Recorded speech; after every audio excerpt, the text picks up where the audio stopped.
Welcome, everybody, to the Hangout. This is going to be an amazing one. I'm super excited about everybody here and about the topic. The topic tonight is wearable cameras of the distant future, sort of sci-fi of pretty much right now. And we have many great guests here, but we kind of do have a guest of honor, and he kind of inspired this and inspired me and has kind of influenced this topic. And it is Daniel Suarez, the famous sci-fi author. He's joined us, and he has written several books. The first book that caught my attention was Daemon, and the sequel was Freedom TM, and talked about a lot about these wearable cameras and augmented reality and this sort of thing. And Daniel has a new book coming out this summer, which you can pre-order now, and I'll pass the torch to him. He can say hello and maybe tell you something new about his new book. Hey, guys, it's good to be here, Trey. Thanks. Yeah, my new book is Kill Decision, and it is a tech thriller as well, but it's a tech thriller about autonomous drone proliferation. So I always like to do fiction that's just over the horizon. Thus the wearable cameras in Daemon and Freedom TM. And autonomous drones is one of those things that I see as really just over the horizon, particularly the proliferation of autonomous drones. I think it's already past. It's already over. Yeah, well, it's definitely going to expand. Hey, Kevin, how are you, man? Nice to see you. Hey, Kevin, how's it going? Hi, Trey. Good. Okay, next I want to introduce Leo, who's doing something probably with a camera and social networking here. I'm not wearing it, but I have a... I could wear it. It's a Galaxy Note. Wearing this on my forehead would be a little bit much, I think. Surgical implant.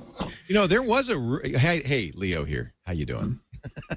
Good. You're the one that first introduced me to Daemon. So it's thanks to you that I actually got the book and got into it. So thank you. What a great book. I mean, it was the book of the year. Was it 2010, Daniel? I think it was 2010. It came out in 2008. It's been kicking around for a while. I wrote it in 2004, so it took a while to percolate. And was that finding a publisher that took so long? Yeah. And ultimately, I didn't find one. I self-published it in 2006, and then it started worming its way through Google and Microsoft and places like that, and then all sorts of agents came to me. And then, so you have something in common with our host, Trey, and with a guy named Jonathan Colton. Mm-hmm. You were a computer guy first. Yeah. Yes. And then you got as was Trey and as was Jonathan Colton, and you got the bug to be an artist. Yeah, I wonder. I think I probably got the bug to be a computer guy, partly as a means to express artistic. Because I really view writing complex code as an art as well. I agree. Because there's a sort of a knack to it that some people don't have, I find. But yeah. It was. I look also at knowledge of technology as sort of the modern literacy. Like you have to have a firm base in technology to be able to express yourself adequately nowadays. So that's truthfully why I do what I do. I feel like that's what Twit is about. That's what Tech TV was about before it. My radio show before that was about. I felt like, and I think we agree on this, that technology is the lever, to move the world. Yes. But you have to know how to use the lever. That's right. And so that was job one, was to get, not to be elitist, but to make sure everybody got access to this. Well, yeah. It is a force multiplier. Right. Essentially. Code especially. Right. Huge. Well, you can tell that you know a lot about this from the writing because, well, you don't over-explain it. You don't under-explain it. It's not Hollywoodized. It's just right. Perfect. Yeah, it's great to hear. Yeah, let me also introduce our other guest here. We have Kevin Kelly, one of the founders of Wired, and just wrote a book called What Technology Wants. Hi, Kevin. Hi, Trey. Hi, Dan. Hi, Leo. Hi, Kevin. Some of these other faces I don't recognize. I want to get the book that you sent me because Kevin is also a great photographer in his own right. I have it over here. It's a signed copy. I'm so excited. But I want to introduce Gordon Laing. So, Leo, Gordon is kind of my secret sauce. You invite me on your show from time to time to talk about like the D800. I go on Tech News Today. Yeah. Gordon is always the guy that I contact first to make sure that I understand all the impregnable interstices of these cameras because, you read the tech specs, but beyond the tech specs, it's sort of a black box. You don't really know. Well, Gordon runs cameralabs.com. he knows everything inside the black box. So go ahead and say hi, Gordon. Hi, everyone. Thanks for having me, Trey. As Trey said, I run a site called CameraLabs.com. My job is to test digital cameras and to brief Trey, obviously, behind the scenes, try and make him look good. He does such a great job anyway. I mean, how can anyone make him look better? I've also started publishing some ebooks. Since he sat back down again. I'm going to get my plug in anyway, just quick. I've just published a brand new one today on landscape photography. It's by two great landscape photographers based in Queenstown, New Zealand. And it takes you through 30 really nice pictures. So if you're interested in landscape photos or reviews of digital cameras, check out CameraLabs.com. So here's Kevin Kelly's book. He is... on paper. What's that? Yeah. It's called Ancient Grace. It's wonderful. He's an incredible photographer. I'm happy to know him. And, you know, there's a personal inscription in here. I won't read it because it's personal. But, you know, when there's someone you admire and they send you something personal with a inscription, it just kind of made my heart double rate for a while. So thank you for that, Kevin. I appreciate it. That's the power of paper. It's amazing what it can do these days. Yeah. It's funny. Paper has more value now, doesn't it? Yeah, no, I'm going to tilt my camera over to my two-story library here. Wow. So And Nice. I was almost going to give up my library. A couple of years ago, I thought, I'm going to get rid of it, go digital. But I've changed my mind because I realized that paper libraries are going to be such a rarity in about 50 years from now.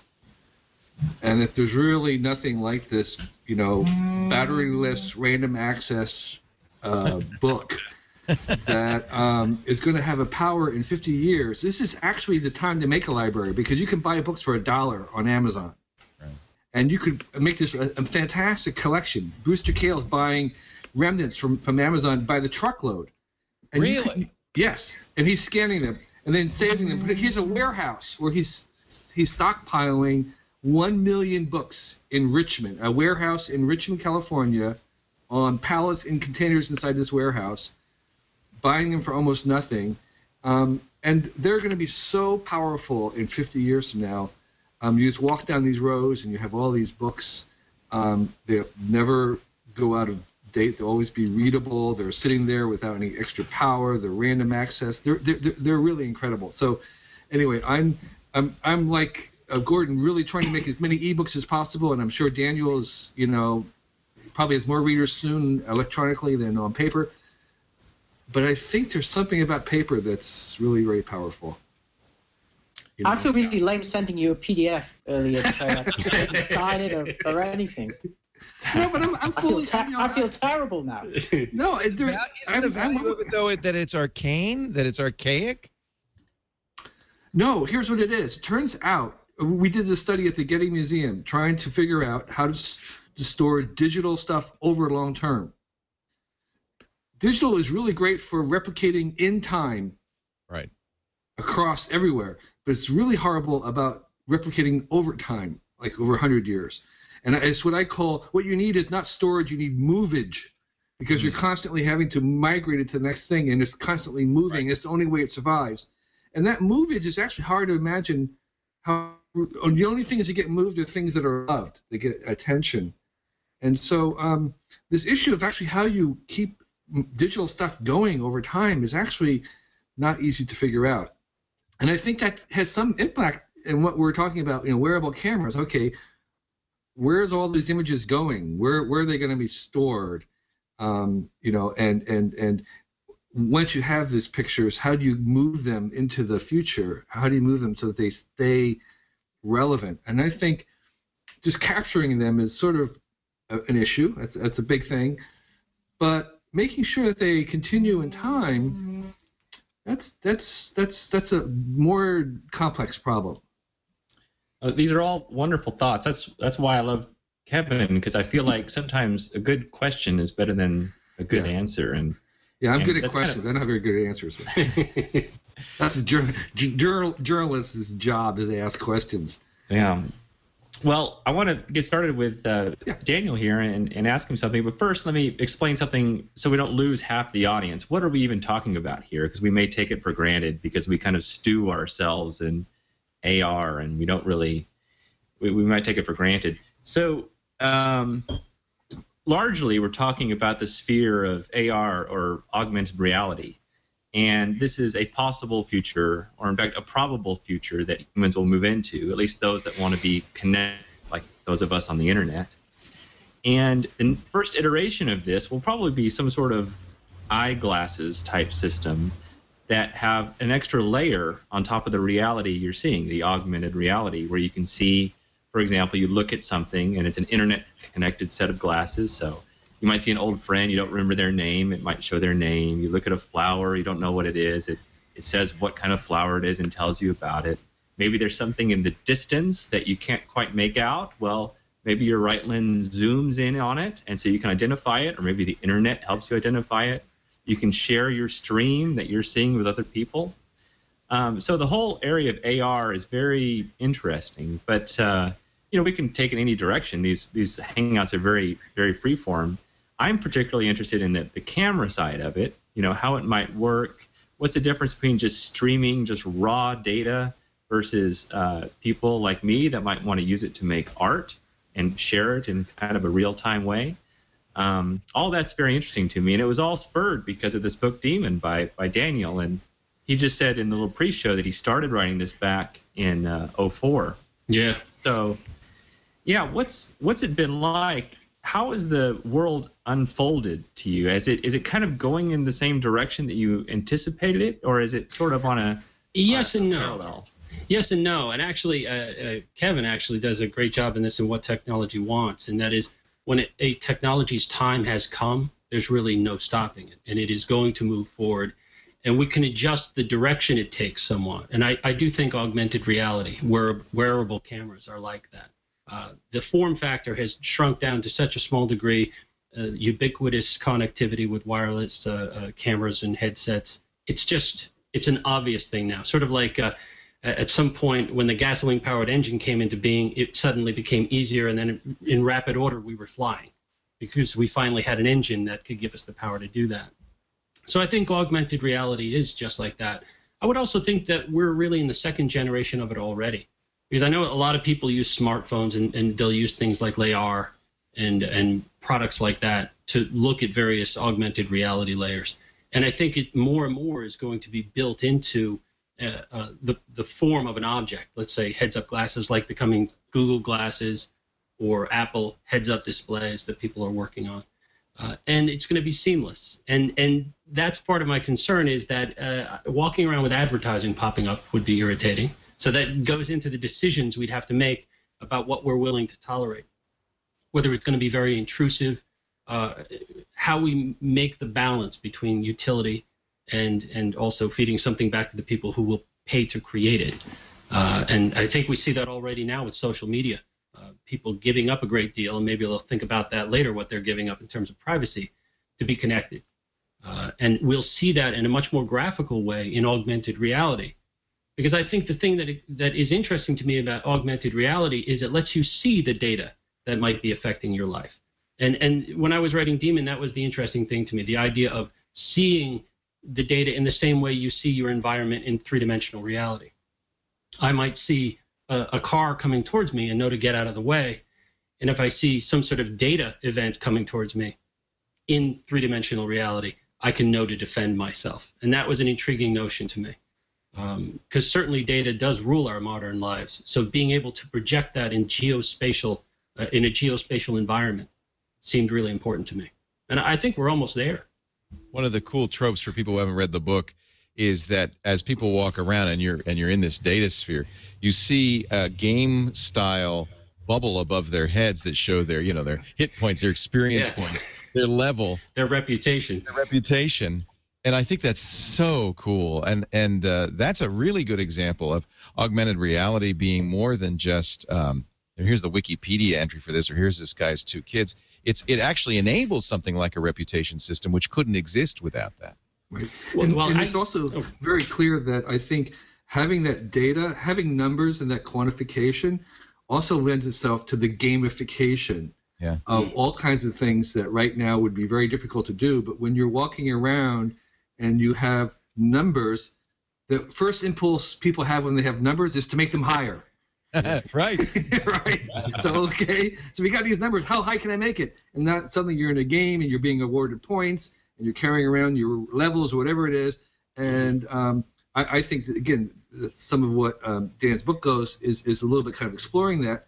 But there's also other science fiction writers. The last book from Bill Gibson, he calls it the locatives, this whole idea of this art. He was talking about art being made, and you kind of had to have a password or be invited a space that would look normal to everybody else. But if you were part of the in-group, you would see an entirely different thing augmented on top of this space. It would be something else. And so there was this idea of the secret view of the world. That was the art, was that you could take what would look normal to everybody else, and there would be this overlay on it that would be accessible to those who were in the know or they were cool enough or whatever. It's a private dimension. Yes, right. There you go. Yeah. It would bring back the Freemasons. It would make for an interesting ritual. I think one of the interesting things about this is that a lot of these cameras that we're talking about are kind of live surveillance type systems and not, say, the art of taking still photos with the traditional camera like we have today. And when I was thinking about this, when Trey was talking about, should we do this hangout about distant cameras of the future, you think about the books you've read and the films you've seen. And I was a bit alarmed to kind of realize that I don't think I've ever seen anyone take a still photo in any book or film that I've seen. There's an awful lot of surveillance, a lot of augmented reality, heads-up displays, that sort of thing. But very few people actually pursuing photography or still photo capture or even video capture as a leisure activity. So I kind of see it diverging in two ways. There's the devices that will wear like the glasses or even like a GoPro today or something, a wearable camera that will augment our reality live and give us feedback. But then there's the other devices. There's the hobby of photography, of actually taking photos, and where that's going to go. That's why I think it's quite interesting that they're diverging like that. But I know, Trey, you're interested in the camera aspect of this, but just as the artist, there was a moment in the 50s and 60s when there were artists who did not draw or paint. And actually, I think there are going to be photographers who don't use a camera. If you've seen some of the work at the Media Lab with the guys going like this. Right, yeah. To frame something. And so if you have ubiquitous cameras everywhere, why do you even need to carry a camera? Your art, your photography may be in actually selecting the view. In fact, the guy who was doing the Google Earth photography, where they were finding things on Google Earth and framing them, it was a little bit like that. So it's very possible. It's not too far to imagine that you could have the photographer of the future who doesn't know how to use a camera, just as we had artists of today who can't paint. Well, I think that the artists of today were already pretty good at composing and separating what is interesting from what is uninteresting. And in this world that we're going into, everyone will be streaming all the time. You won't just be putting your status update on Facebook, right? You'll just be able to tune into your friends' streams whenever they happen to be broadcasting. And as we know, most of the day is quite dull, right? Even if you're in an interesting place, most of that day is quite dull. But maybe it's the artists among us that will be able to kind of curate our day. And like these are the 5 most beautiful minutes of my day, which you've either edited into a little slideshow or a sequence of 5-second clips, interesting things that you've done. Maybe you put good filters on them. But you do kind of create your own little highlight reel of the day, and that's kind of available for people that follow you or are interested in your art. You're a talented artist, though, Trey, and for artists that makes sense. For most people, the pictures we take are of so little interest or value to anybody, maybe not even in our family. I noticed this myself, huge volumes of photos. Well, look at your Facebook timeline. Who looks at that besides you or a stalker? So to some extent, maybe it needs curation, but I'm thinking that it also creates a whole bunch of content that only appeals to you. Well, no, I think you're wrong. I think there's something happening now with things like Instagram and Facebook where you take a photo. People who are artists are good. Well, but anyone can get on Instagram, and it kind of makes, no matter whether you have 10 followers or 20 followers or 50 or friends or whatever, when you put stuff up, you do get a little bit of a charge out of it. So there's a soft social pressure for people to curate interesting things and put it up, even if they would never call themselves or an artist. That's a good point. So when I post, you're absolutely right. When I post publicly, I think about the shot, and I'm always looking for shots to put on Path or Instagram, because there's soft social pressure. I think that's a good way to put it. What about, here's an interesting idea. If you do have reputation bubbles or informational bubbles, what about the use of it as a that's good. That's scary. That's terrible. So there it is. I just took a picture without a camera. Somebody curate, please.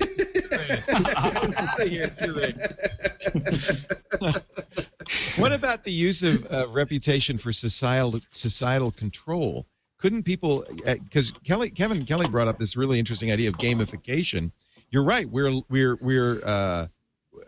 like rats. We have to keep pressing the pellet button. Once this gamification starts, we got to keep increasing our follower counts or our reputation score or whatever it is, and we almost can't not do it. Wouldn't this be a useful tool for manipulators? I mean, I assume Foursquare is mostly benign, but if somebody really weren't benign, couldn't they use this to manipulate people into maybe appropriate social behavior? Is this the reinvention of religion? Yes. It's your idea. You uncovered him. Yeah, you know what I think about this. Definitely, I would think you'd need as many hands as possible, making it open source to prevent that, distribute the power, because certainly a gatekeeper could really misuse this. Yes. I think there's no doubt about that. Right. My philosophy is that technology is not powerful unless it can be powerfully abused. All right? It's not powerful unless it can be powerfully abused. And so we are making one of the most powerful technologies ever, and it will be powerfully abused. There's no ifs, ands, or buts about it. It's going to be. So we have to kind of, keep that in mind. But you can't, that's not any reason not to make these powerful technologies. No, but it is a reason to consider the ways it might be abused so that you can be proactive. Right. Yeah, very interesting. So let me ask something about the brain, and maybe, I don't know who wants to chime in on this, maybe Kevin or Daniel, but, there are, maybe you've seen these glasses. They're not AR glasses. They're prism glasses. And what they do is they translate reality 45 degrees off in one direction. And they've done experiments where they put like cutlery or steak in front of people, and they have to cut the steak, and everything is 45 degrees off. Oh, man. And of course, they're all over the place, but in about 5 minutes, their brain catches on, right?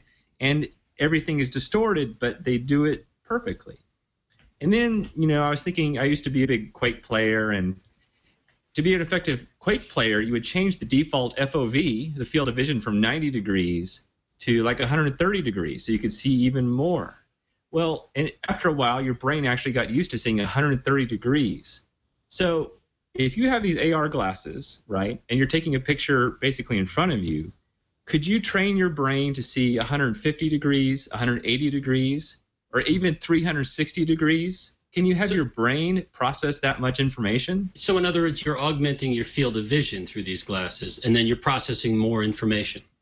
Right. Is that what Can you're you saying? train your brain to see that much at one time? You can. And there's a couple little examples of people who have done this in an augmented way. There's a great hack that they did down at Noisebridge here in San Francisco. And the guy took a digital compass, and he made a belt, put it on a belt.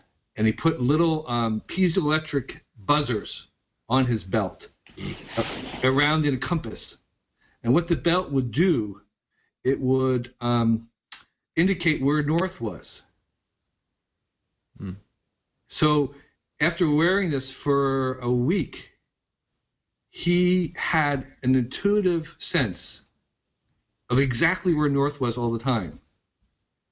He didn't have to think about it, because this belt is basically always giving him a little subconscious buzz where north was, which he didn't even feel after a while. So he suddenly was taking on this new sense that, you know, say bees or a bird might have of directional, intuitive, exact cardinal direction. And it was just like his brain just kind of just absorbed, just sucked in this new sensor and made it part of him.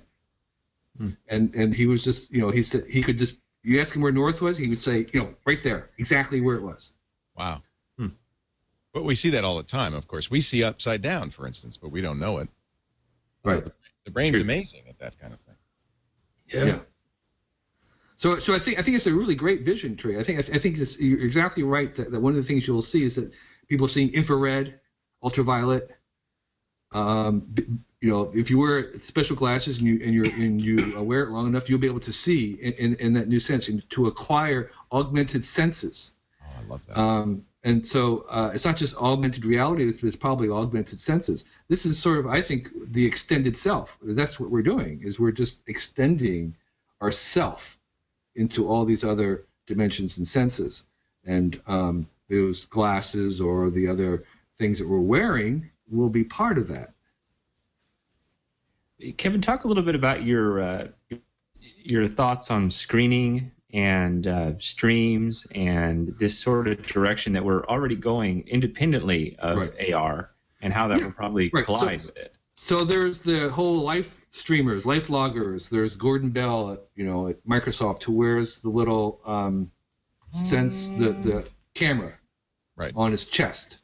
And it takes a picture every 5 minutes, and it's stored on his servers, and he has access to it, and also his recording. So there's a sense in which we record everything. So besides the environment recording things, we ourselves have the capability. The glasses that we see and augment can also be recording what they're seeing.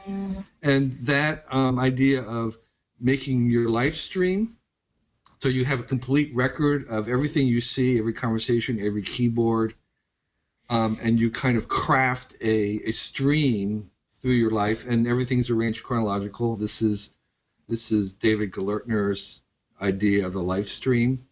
And that actually becomes the organizing principle for all this stuff. It's not going to be file folders like the desktop. It's actually going to be streams. It's your Google Plus, your Twitter, your Pinterest. It's that stream of stuff that just goes on and on and on, and including a recording of everything that you are seeing and that you are doing, and you're recording it because it's free, because it costs nothing, because there are advantages of all types. And I think that becomes kind of the organizing metaphor for the future. So you have a photo stream, you have a click stream, you have a memory stream, you have a conversation stream. I mean, everybody wants to be able to scroll back in a conversation, right? I mean, scrolling, that whole, I want to be able to scroll back in life, right? I mean, who doesn't want to scroll back? Yeah, so, some moments more than others, right? Exactly. So I think that I think that's sort of I think that's the metaphor that we're starting to lean towards in terms of the metaphor for understanding this arrangement of stuff. And so I'm going to have my stream, you'll have your stream, and where our streams intersect, that's an encounter, that's that's a transaction, that's a meeting, that's whatever it is. And so right now we have 8 streams. We have 8 light streams are now intersecting right now, and when we're done, our live streams will continue on, and maybe we'll intersect again. Now, Kevin, do you anticipate that software would help you curate that stream and help comprehend what's in it? Yeah. I think of things like visual intelligence software that don't just try to identify objects, but try to understand what's going on in a scene and predict what might happen. Right. And I see those types of systems really having tremendous influence in, again, helping people who have access to that information. Let's say looking at the streams of 1 million people, trying to find coincidences. Sorry, my phone is vibrating here. Trying to find intersections and meaningful events before they're commonly known. And I think it strikes me that we're constantly fed more information than we can deal with anyway. That software might be the most important thing, more important than adding any more detail to the life we already lead. What we really need is a way to manage all the information we already have access to. Yeah. I think that's we were already at that point with like DNA sequencing. Right now, we've reached a kind of a crossover point where the cost of sequencing your genes has now been exceeded by the cost of analyzing the data by the genes. In other words, it's cheaper to sequence your genes than it is to deal with the data that you generate. Right? Yes, exactly.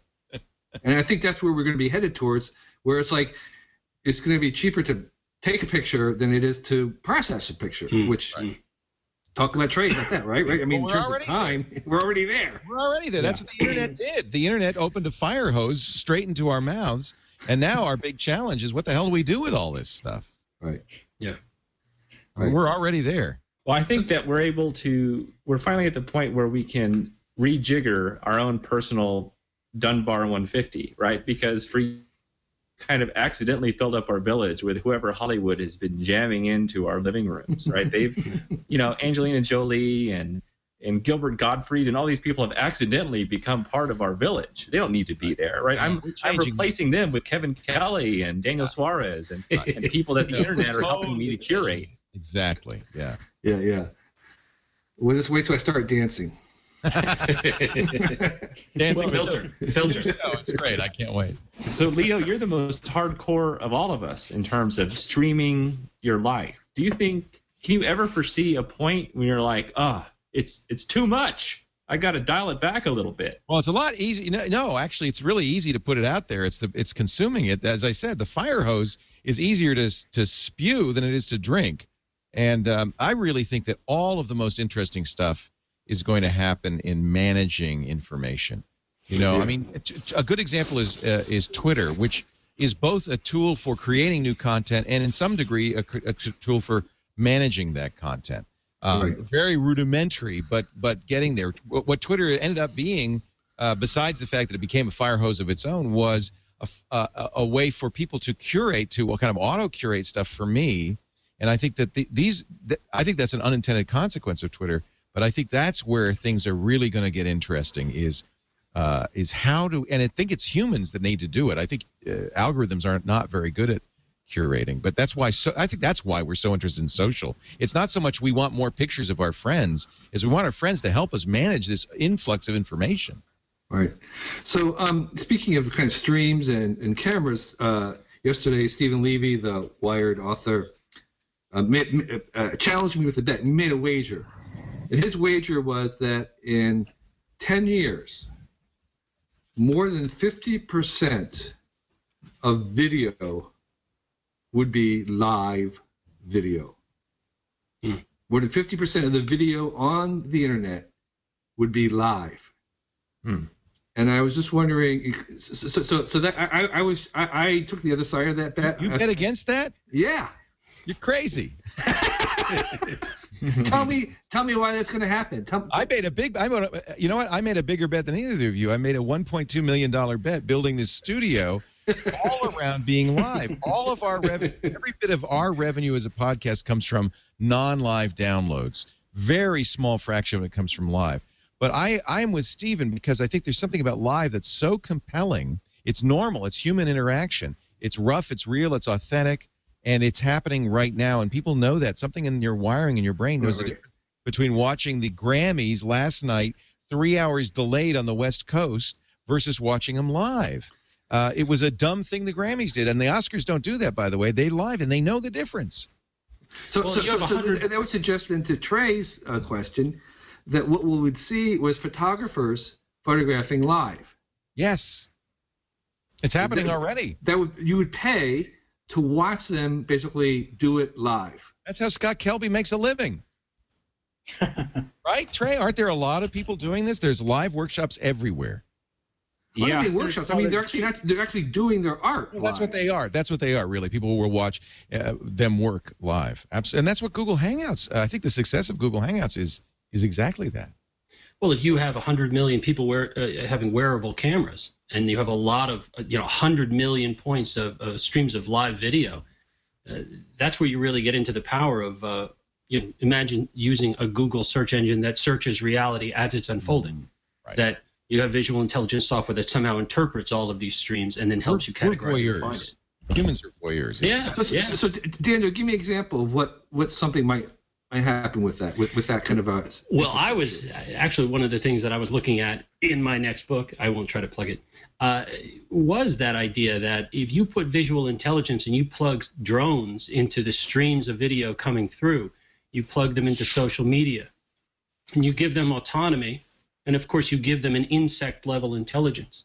That's one use. I mean, certainly the proliferation of drones and swarms of drones, that's what I'm looking at in this book, because of course it's a thriller.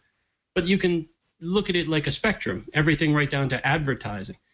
All of these streams feeding into trying to find your audience even before they know that they're your customer.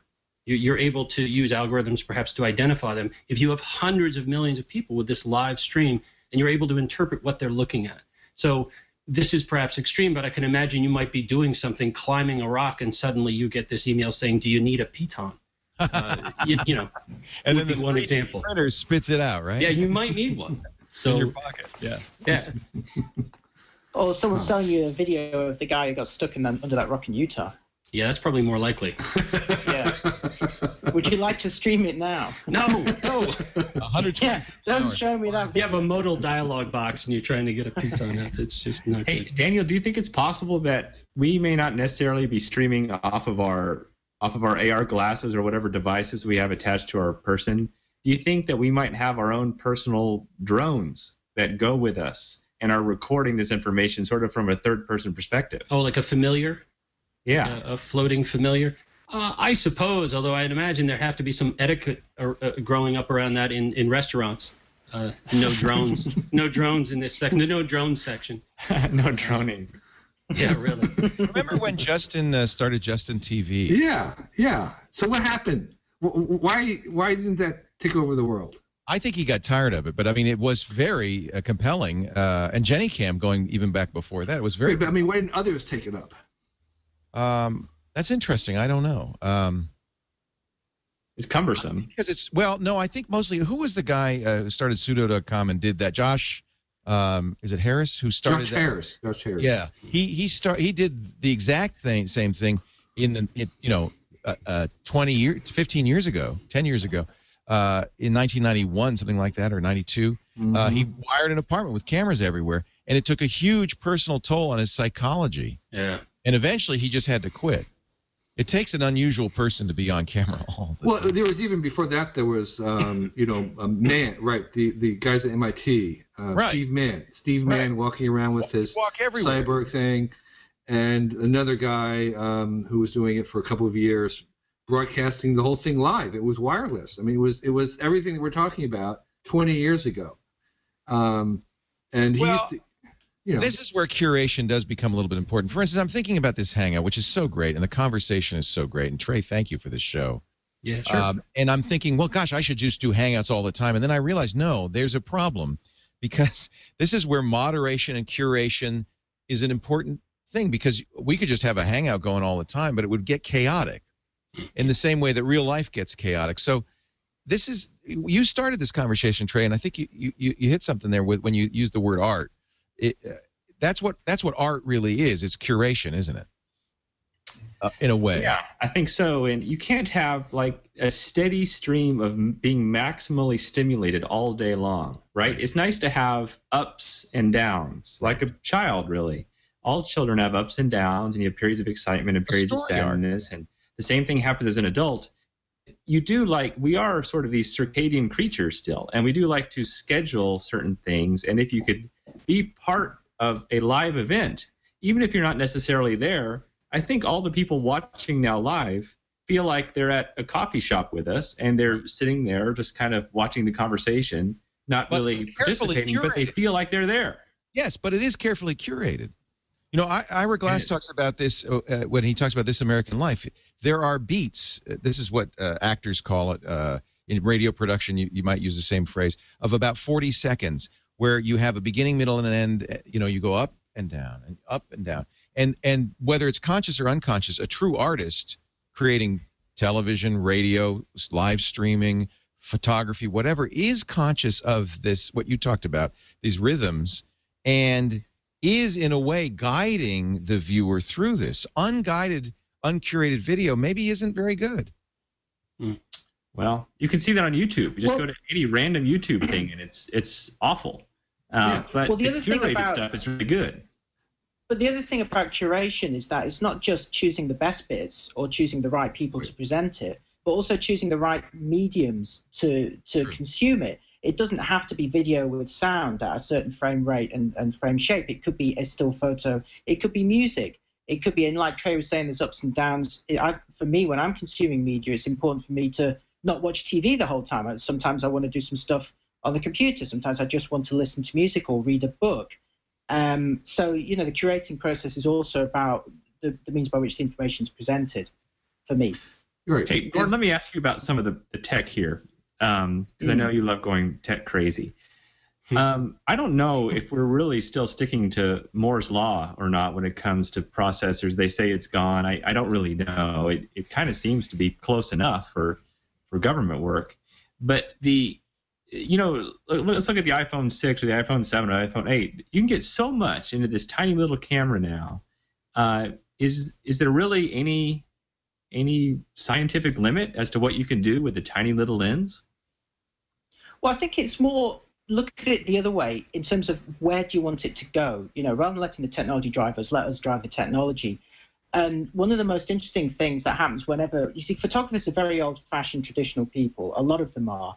And every time a new type of camera or form factor or development comes out, there is an increasing cry of, no, that's not what we want. I love my camera the way it is, like optical viewfinders and so on and so forth.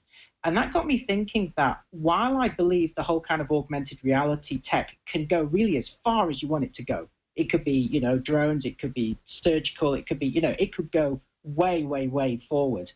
In terms of the actual taking still photos as the art, as I was saying earlier, maybe we're already actually quite close to as far as it's going to go. Look at a paintbrush or a pencil, they don't really invent new paintbrushes anymore, but yet people are still painting. So maybe digital cameras are getting good enough for what people want to use them for that kind of art. Obviously, there's different ways you can capture images and manipulate them. We're seeing the light field technologies and maybe recording scenes in a different way. I honestly don't think we're always going to divide everything up into a two-dimensional grid, and capture it that way, which is the way most digital photos are taken now. That will probably change. But in terms of, curating a scene, saying this is the way I think it should be presented, I want it to be a bit darker or a bit more saturated, then I think we're honestly quite close. And that's not such a bad thing, although maybe I'm talking myself out of a job because my job's to review new cameras. And if we're encouraging, it's okay, stop making them. We're happy with them now. So, Trey, one of the things, I don't think the camera lenses has to keep getting smaller. They can actually get bigger without getting deeper. We can have flat lenses that are more like a multi-lenses, like a dragonfly lens, where you have where it's flat and there's 1,000 little lenses that are flat, so they're not very thick, but they're big, and they're and they're computationally derived, focusing at depth of field, things like that. So I think that we're not anywhere near the end of the evolution of even the optical side of things, and there are reasons besides just pixel count to have improvements in the actual photographic aspect of these cameras. As you were mentioning, Gordon was mentioning three-dimensional. Ways to do 3D, ways to do the difference between moving images and a still image, sound, all kinds of things are still to come, just with the evolution of the camera itself. But I think the question of whether you want to carry a device that's a camera, I think that's a more interesting question. I've been asking people, like at conferences and stuff, in 10 years, how many devices do you want to carry with you? Do you want to carry, and it comes down to one or none. Right. Really, basically, I'm on the none side. I don't want to carry any devices at all. Well, what is the camera? What is the point of the camera? Which it's to record visual perception. I think we shouldn't even be thinking about cameras. We should be thinking about nanotechnologies that can record not just the visual sensation, not just the smell, but the emotions, the feelings. Don't we really? What we really want is immersive, an immersive experience. So augmented reality is not even really kind of. That's one way to look at it, where I'm looking at life and there's more data in my field of vision. But I think I'd be more interested in a camera that could record the full sensorium. Wouldn't that be the brain activity? Yeah, wouldn't that be interesting? And that might not be a device at all. Who knows what that is? It might be nano paint. Nano paint. But it all depends what you want to do with this. You know, we're talking about the recording device. What do we want to do with the thing once we've recorded it? You know, there will be devices that will get better and better at capturing reality in more and more detail. That's happening now. You know, higher and higher resolutions, 3D means by which you can refocus the image. You know, with the Litro camera. Looking forward, I thought it was interesting. I watched Blade Runner again recently, and you don't see the camera that took that photo, but the famous scene is the scanner and the analysis of the flat photo that allows you to look around the scene. I'd like to see the camera that took that picture. You know, that's the kind of interesting tech there. But it'll kind of diverge into different devices for different things. And I honestly don't think there's anything wrong. And I mean, I love looking way forward, but I don't think there's anything wrong in looking at photography or imaging as a hobby and saying, you know, I do want to create this certain effect, and my goal is to create a two-dimensional picture that I'm going to stick on a wall. And I think there will still be room for that, in the same way that there's still room for people who go and enjoy conventional concerts in person, or classical music, or sculptures. Yeah, you know, we still enjoy and create art using techniques that were developed thousands of years ago, and they're still as relevant today as they were then, or the other way around. You know what I mean? Well, maybe what happens is artists in the future, you know how right now you have an iPad or an iPhone and you might buy an app for 99 cents or $4.99 or whatever, and maybe it's a beautiful little thing, and maybe it's short-lived and you don't really enjoy it for more than a few days, but it's kind of fun. Maybe it's a game, maybe it's artistic, maybe it's useful, or maybe it's not, but you spend money for the experience. Well, maybe artists are able to do this thing that Leo is hinting at, and use some sort of sensorium gathering device to create a unique living experience. And then you record that into something discrete, and then other people can engage in that experience. So go ahead.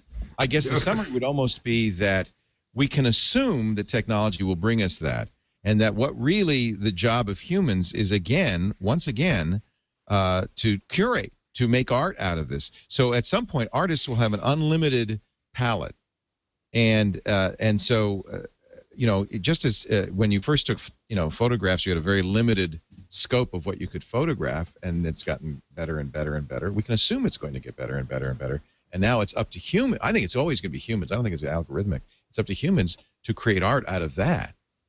I love that. There was a movie, I think it was called Strange Days. I can't remember. Where you would record, you'd have this sensorium thing that would record your senses of being there, and then people could buy them from you. And there was an underground market in the snuff versions of this. So these guys would go out and they like murder somebody, and then what's it feel like to die? Yeah, exactly. And then they would sell these things, and you'd have this illicit experience that would be very, very intense, high adrenaline. And you know, way beyond the pale of what's outside your comfort zone, and so I think that's just kind of the Hollywood version of this sensorium.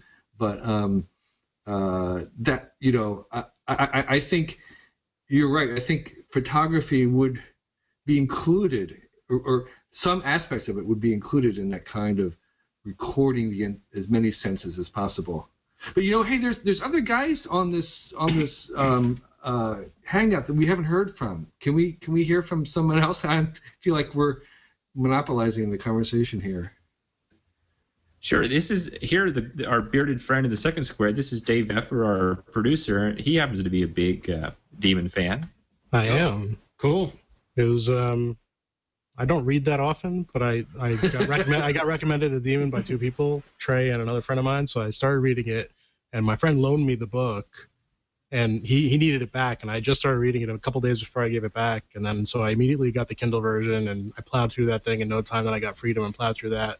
Oh, cool, man! Since then, I haven't read much, but I really enjoyed it. That's all you need. Those two books. That's all you need. That's it. I'm done. I've read everything I need to read. That, and then I'll read Kill Decision. And then I'll be Yeah, that's great. Hey, Daniel, who's going to get this stuff first? You've just finished this other book, which sounds very military-centric. But this whole new generation of awesome stuff, is it going to be the masses or the military that gets it first? Well, see, I think given our military budget, it's going to be the military that's going to spend the money and try a million different things, most of which are going to fail. But they're going to be able to afford to do that and to really throw significant money at it. But I write a lot, and I'm heading more towards writing about military stuff, only because, of course, conflict is going to drive thrillers. So I think I don't want to say the cinematic aspect of it, but it certainly raises the stakes and all that other stuff. But that being said, I do think that the military is going to be using a lot of this, and if it doesn't have utility to accomplish whatever mission or purpose they find for it, they will throw it away, at which point it will then trickle down to all of us. And somebody might come up with a really cool solution. That's how we got LSD, right? No. Yeah, and Tang. Just joking. Tang. Yeah, but actually, I have a slightly contrary view, and that is if you follow the Chris Anderson's, the do-it-yourself autonomous vehicles, there's another element in which the kind of amateurs who are unconstrained by big budgets and other kinds of goals are actually, I think, leading the way in terms of the ubiquity of these. So the military is not really after ubiquitous drones. They want, really big, powerful, reliable, controllable types of drones. But the amateurs are going to make a gazillion fast, cheap, and quick drones that I think is going to move us in a different direction. And so I'm not so sure this is going to come from the military. Daniel, what do you think about it? I mean, you're following this more than I am. I look at things like In-Q-Tel. For instance, you're right. It might not spawn from the military, but certainly they monitor all sorts of things going on. Here, it's just to self-preservation. And the investment arm of the CIA, for instance, they might look at a promising DIY technology and then throw some money at it to try to give it a jump start. But then again, there's also not just the United States. I do look at swarming drones as a great equalizer. We have tremendously expensive and complex jet fighters, and I think a swarm of very cheap drones could do a real number on them. I mean, we have this great industrial base to produce these complex pieces of machinery, and then aircraft carriers to contain them and to project power. And I really look in the near future as these ubiquitous DIY drones messing with that. And as that geopolitical balance gets messed up, I think there's going to be a lot of chaos for a while as people try to figure out how that technology is going to settle. And I think it is, Kevin, exactly like you said, the DIY aspect, because these cheap electronic components, cheap hard drive space, processing power, memory, bandwidth, all of these things are going to be combined in hundreds of millions of ways, and somebody's going to come upon one that is really useful for a time. And then you can just bang them out, 100,000 at a time. Not like an F-135 jet fighter, Right. Yeah. That's not wearable cameras, but... No, it's very interesting. That is, drones are a very hardware-centric thing, whereas with AR glasses and cameras, that is kind of much more of a bottom-up type thing where you mostly need software and some basic tools. And I think it's possible that Apple and Google will outpace the military at producing a lot of the most awesome tech that we use on a daily basis in the future. They might indeed. Then I wonder how they would deal with that, how their procurement is going to change, because certainly they're international companies. How do they balance their national versus international relationships? I wonder about that. Well, they already have drones at Foxconn building this stuff, so. Exactly. Yeah. No, actually, I'm looking at robots now for Wired, and the largest purchaser of industrial robots in the world is China. Yeah, that doesn't surprise me. China is so offshoring is sort of really just the first step in automation and robotization. First, it goes offshore, and then it's robotized. And so these robots right now are kind of just basically smartish arms, but a lot of the technology of perception, which is, we have photography right now, and this is another discussion about photography. Right now, cameras are sort of kind of dumb. They see things, but they don't perceive them. But what if you had really smart, perceptible cameras? They could actually understand what they were seeing. And so you're kind of like, it's like it really has a real brain, and it's processing it. And so their camera is not just kind of blankly, passively looking, but it's actually recognizing things. And so maybe you point it to something and it's kind of pulling you in a different direction, or it's doing things like it had like there was a agent inside. And I think that's what we're adding to these robots is a sense of perception. So they're aware of where they are. They know if there's someone nearby. They can recognize if they made a mistake, all this kind of stuff. And but that may also happen with cameras. So if you saw cameras having, again, some autonomous cameras, yeah, we can understand like 1,000 industrial applications, but what about the artistic application of having autonomous cameras? See, I know what would happen to me is I'd go to take a photo and it would say, no, that's a bad photo. And so I'd never be able to take a picture. It's not going to work, Dan. See, I'm concerned about all of this. That we're all talking about where the cameras. Well, where's the actual hobby going? We're talking about the curation of images, and we're talking about devices that can give us a massive amount of information. But what about the actual recording of it? The joy of taking a picture or of pursuing your interest. We don't seem to have talked about that. I don't really think so. I kind of worry about hobbies in the future that they never seem to be discussed. There's the consumption of media, but what about the production of media?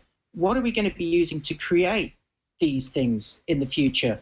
And I was kind of wondering if, Trey, say if you're in the holodeck in 400 years' time, would you go in and instead of saying, I want some elaborate space sex, instead I'd like, a Nikon D3X in Iceland at the equinox or something? Would you actually go have some nostalgia for the actual visceral process of creating and capturing art?